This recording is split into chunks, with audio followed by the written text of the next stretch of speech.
اعوذ باللہ من الشیطان الرجیم بسم اللہ الرحمن الرحیم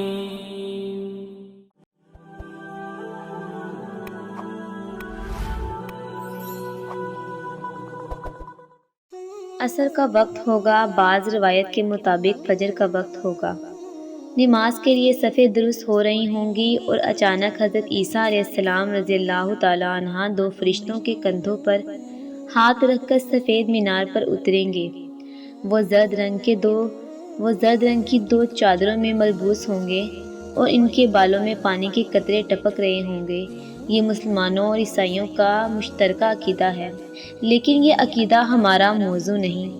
ہمارا موضوع حضرت عیسیٰ علیہ السلام کا دنیا میں تشریف لانے کے بعد عام لوگوں کے ساتھ پہلا مکالمہ ہے۔ حضرت عیسیٰ علیہ السلام رضی اللہ تعالیٰ عنہ جامعہ امیہ میں موجود لوگوں کو حکم دیں گے، سیڑھی کا بندوبست کرو، میں مینار سے نیچے اترنا چاہتا ہوں۔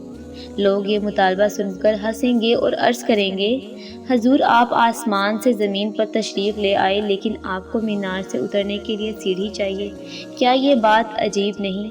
حضرت عیسیٰ علیہ السلام رضی اللہ تعالیٰ عنہ جواب دیں گے، میں اس وقت عالم اسباب میں کھڑا ہوں، اور عالم اسباب میں آپ ہوں یا میں، ہم سب کو اسباب کا محتاج ہیں۔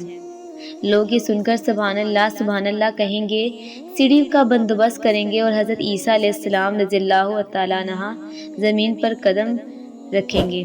امام مہدی کی اقتداء میں سنت محمدی کے مطابق نماز ادا کی جائے گی اور دجال سے مقابلے کے لیے کھڑے ہو جائیں گے۔ میں نے جب کتابوں میں یہ واقعہ پڑھا تو عالم اسباب کا سارا فلسفہ سمجھ آ گیا۔ ہم مسلمان خوفناک حد تک ذہنی، نفسیاتی اور روحانی مغالطے کا شکار ہیں۔ ہم پوری زندگی میں روحانی معجزوں کا انتظار کرتے رہتے ہیں اور اس انتظار میں یہ تک فراموش کر بیٹھتے ہیں کہ حضرت موسیٰ علیہ السلام کلیم اللہ تھے۔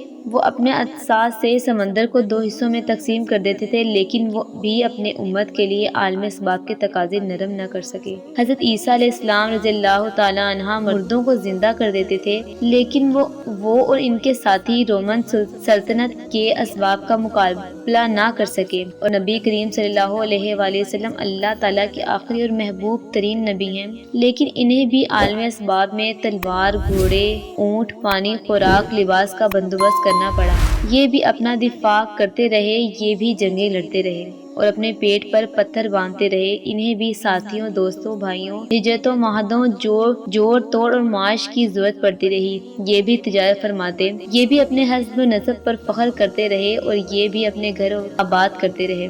آپ کسی دن فرقے اور مسلک کے اینک اتار کر سیرت کا مطالبہ کیجیے، آپ یہ دیکھ کر حیران رہ جائیں گے کہ ہمارے رسول صلی اللہ علیہ وآلہ وسلم نے پوری زندگی میں کوئی غیر معیاری چیز استعمال نہیں کی۔ دوست بنائے تو شاندار لوگوں کا انتخاب کیا، غلام خادم کنیزیں چنی تو تہذیب، شائستگی اور مروت کے شاہکار پسند فرمائے۔ آپ نے پوری زندگی کمزور تلوار خریدی اور نہ ہی بیمار گھوڑے اور لاغر اونٹ پر سفر کیا۔ آپ صلی اللہ علیہ وآلہ وسلم لباس بھی ہمیشہ صاف ستھرا اور بے داغ پہنا، اور رہائش کے لیے شہر بھی معتدل پر فضا اور مرکز پسند کیا۔